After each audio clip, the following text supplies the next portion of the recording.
It's a big, powerful blender, Ninja blender. Sold, I think, primarily through Amazon. It has AMZ at the end of the model number.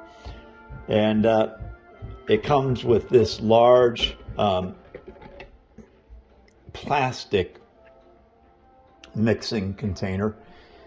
This interior, this blade is, it's very sharp. It just rests in there. It's very sharp. So be very careful in putting your hands in there and cleaning and so forth, because it's going to cut you if you're not careful. It goes on like this.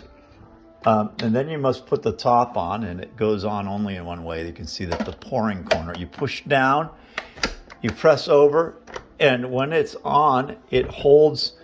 There's a hole in the top. Let me show you that. You can see that piece there.